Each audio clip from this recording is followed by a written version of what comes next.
Hey guys, what's up? It's Miguel from Tech Flash. Alright, so the Galaxy S22 Ultra is the star of the company's flagship line, and the Galaxy A53 5G is in some ways the tempting alternative in the company's mid-range and budget Galaxy A range. And while this isn't really a video of either of those phones, it is a video on the sibling of these phones, which is the all-new Galaxy A33 5G. The A33 5G is kind of like an all-rounder that sits somewhere in the middle of the company's Galaxy A lineup. 5G connectivity, good looks, great all-day battery life, a great screen, and 4 years of security updates without some of the extra bells and whistles, and you have the Galaxy A33 5G. The phone starts at around 900 dirhams, which is a very good price point for what you're getting. It's not necessarily the cheapest phone in the Galaxy A lineup, and depending on the variable you choose, it can go up to around 1100 dirhams. In US dollars, that's about $430. The main question is, how much lesser of a phone are you getting for a slightly lower cost? Is it actually worth saving that money, or should you just spend the extra 500 dirhams and get the A53 5G? In this video, we'll be comparing both phones as well and see which phone brings you more value for your money. Looking at the box, this is perhaps the smallest box on a phone that I've seen, and if we compare it to the A53 box, it's even smaller and slightly thinner, even though the A53 box is already pretty slim. The A33 is a mid-size phone, and depending on the size of your hands, it could either be a comfortable fit or a little too big. Let's unbox and find out for ourselves. Alright, so we have the booklet up front, which has the, let me see what it has.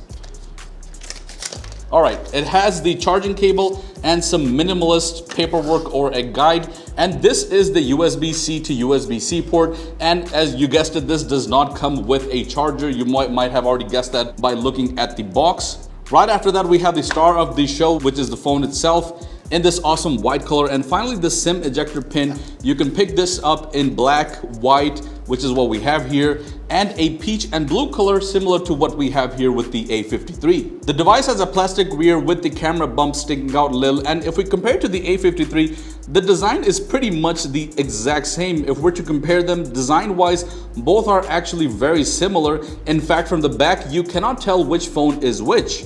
Going around the phone, the power button and the volume rocker button are also on the same side. And if we look here down, the only difference is that the SIM ejector pin on the A53 is on the bottom and on the A33 is on the top. We also have the stereo speaker alongside the USB-C port. And also, it does not have a 3.5mm jack. Both of the phones do not have that. The A33 comes with IP67 rating, so it is dust-proof and water-resistant. And it also comes with Gorilla Glass 5, which again is the exact same specs as the A53. The screen on the A33 is broken up by a teardrop notch, which cuts into the display real estate by only a tiny amount. On the A53, you have a punch hole design camera up front. The only difference when it comes to the display on both of these phones is the refresh rate. The A53 has 120Hz display and the A33 only has 90Hz. Both of the devices have an AMOLED panel, and that means colors are bright and vibrant with great contrast, and I would even say that they are the exact same. And if you're someone that likes to stream on the go or outdoors, you'll really enjoy these displays.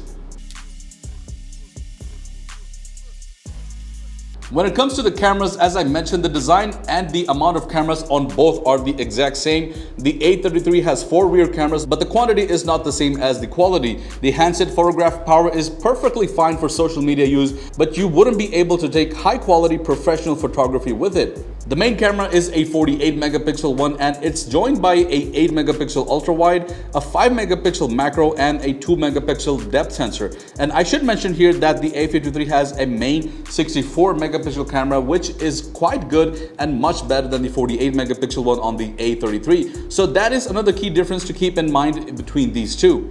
The battery on both is the exact same as well as the A33. They both come with 5000 milliamperes battery, which will easily last you all day. But the downside is that they both only support 25 watts of fast charging. And while it's the same on both of the phones and even the S22, there are many Chinese phones that are supporting upwards of 50-watt fast charging and even up to 120 watts with a few of them. Talking about the performance, the A33 is packed with the Exynos 1280, which again is the same for the A53 as well. And And perhaps the main concern here for both phones is that the chipset is not exactly what we were hoping for. It did feel a bit slow, not only on the A33 but on the A53 as well. And I'm not trying to compare these phones to the S series models, but there are many other budget-friendly phones for the likes of Redmi and Realme that have better performing chips. The only redeemable point here would be that the target audience for these phones isn't really hardcore gamers or heavy users, and the price is also pretty budget friendly, so that may not really be an issue in the end depending on how you look at it. The A33 comes with 4 or 8 gigs of RAM. The variant that we have today has 8 gigs, and it also has 128 gigs of internal storage,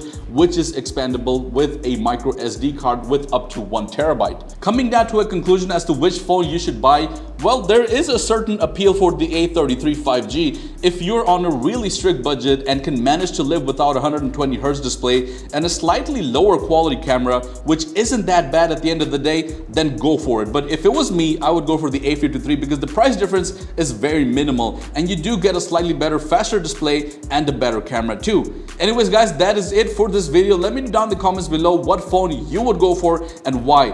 Thank you guys for watching. I'll see you guys in the next one. Peace out.